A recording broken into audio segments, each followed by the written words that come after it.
మన గుంటూరుకి వేగా jewellers exciting offers తో April 16న శుభారంభం.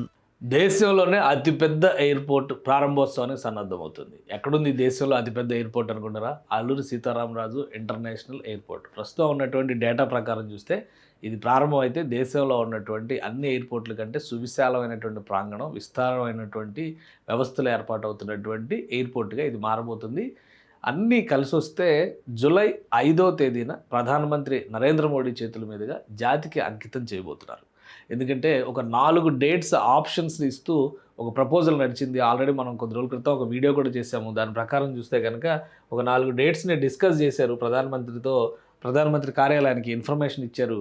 So ఆ రోజుల్లో అంటే జూలై 5, జూలై 8, అలానే ఆగస్టు 17, 19 ఈ డేట్స్లో ప్రధానమంత్రి సమయం ఇస్తే ఈ ప్రారంభోత్సవానికి సన్నద్ధం కావాలని చెప్పి అనుకున్నారు. ఆంధ్రప్రదేశ్ ప్రభుత్వం అధికారికంగా దీనికి సంబంధించినటువంటి విజ్ఞప్తిని పిఎంఓకి చేర్చింది. పిఎంఓ నుంచి వస్తున్నటువంటి సమాచారం ప్రకారం చూస్తే కనుక ఈ దేశంలో అతిపెద్ద ఎయిర్పోర్ట్ బహుశా జూలై 5వ తేదీన ప్రారంభించేటువంటి అవకాశం ఉంది. ఇది ఏప్రిల్ మాసం, మే, జూన్, జూలై అంటే దాదాపుగా 3 నెలల సమయం ఉంది.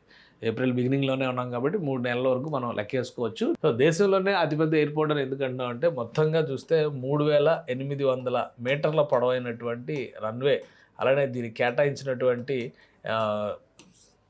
భూమి కానీ, అక్కడ ఏర్పాటు చేయబోతున్నటువంటి ఏవియేషన్ రంగానికి సంబంధించి ఎంఆర్ఓ ఫెసిలిటీ కానీ, అలానే ట్రైనింగ్కి సంబంధించినటువంటి వ్యవస్థలు కానీ ఇవన్నీ కలుపుకొని చూసినప్పుడు ఒక పెద్ద ఎయిర్పోర్ట్ క్లస్టర్గా జిఎంఆర్కి సంబంధించినటువంటి సంస్థ దీన్ని తీర్చిదిద్దబోతుంది. సో ఈ క్రమంలోనే ఇది దేశంలోనే అతిపెద్ద ఎయిర్పోర్ట్ అవుతుందని చెప్పని సగర్వంగా చెప్తున్నారు. అలానే ఈ జూలై 5వ తారీఖు రిక్వెస్ట్ని ప్రధానమంత్రి కార్యాలయం మన్నించినట్టుగా అంటే సమాచారం ఏంటంటే ఆ రోజు ప్రధానమంత్రి సమయం ఇచ్చేటువంటి అవకాశం ఉందని చెప్పని సంకేతాలు వస్తున్నాయి. కాబట్టి బహుశా ఆ రోజు ప్రారంభించి ఇది ఒక 3 రోజుల ఒక వారం రోజుల క్రితం తీసినటువంటి డేటా అనమాట. తాజాగా వస్తున్నటువంటి సమాచారాన్ని బట్టి చూస్తే కనుక ఆల్మోస్ట్ 100% కంప్లీట్ 98.74% అంటే 99% వరకు పని కంప్లీట్ అయిపోయింది అల్లూరి సీతారామరాజు ఇంటర్నేషనల్ ఎయిర్పోర్ట్ భోగాపురంకి సంబంధించి. 100% కంప్లీట్ అయిపోయినటువంటి వర్క్స్ చూస్తే కనుక ఎర్త్ వర్క్, అలానే రన్వే, ట్యాక్సీవే ఇవి పూర్తిగా కంప్లీట్ అయిపోయినాయి. ఇక్కడ డేటా ప్రకారం 40 చెక్-ఇన్ కౌంటర్స్ ఏర్పాటవుతున్నాయి. ఇమిగ్రేషన్స్ కౌంటర్స్ కూడా 26 ఏర్పాటవుతున్నాయి. రాబోయేటువంటి రోజుల్లో తూర్పు తీరపు దిక్సూచి విశాఖపట్నం కాబోతుంది. ఆ క్రమంలోనే అక్కడికి రాబోయేటువంటి కార్పొరేట్ కానీ, అంతర్జాతీయ స్థాయి సంస్థలు కానీ వాటన్నిటి అవసరాలకు తగ్గట్టుగా ఫ్యూచరిస్టిక్గా ఈ విమానాశ్రయాన్ని నిర్మించారు. అద్భుతమైనటువంటి ఇంటీరియర్స్తో తయారవుతుంది. మనం ఆల్రెడీ కొన్ని ఫొటోస్, వీడియోస్ కూడా చూసాము. సో మొత్తం మీద 3800 మీటర్ల రన్వేతో మొత్తం total apron facility 18 air crafts parking చేసేటువంటి ఫెసిలిటీ కూడా అక్కడ రెడీ అయిపోయింది. యాప్రాన్ క్యాపబిలిటీ ప్రకారం చూస్తే ఇప్పుడు కనెక్టింగ్ రోడ్స్కి సంబంధించినటువంటి పనులు వేగంగా సాగుతున్నాయి. విశాఖ ఎంపీ భరత్ వీళ్ళందరూ కూడా విజిట్ చేశారు. ఆ కనెక్టింగ్ వర్క్స్ని వీలైనంత వేగంగా పూర్తి చేయాలంటే ఎయిర్పోర్ట్కి సంబంధించినటువంటి పనులు 99% పూర్తయినాయి. కానీ ఎయిర్పోర్ట్కి రీచ్ అయ్యేటువంటి పనుల్లో పెండెన్సీ ఉంది కాబట్టి వాటన్నిటిని ఈ 2-3 నెలల్లో కంప్లీట్ చేసే దిశగా రాష్ట్ర ప్రభుత్వం ప్రణాళికల్ని సిద్ధం చేసుకుంది.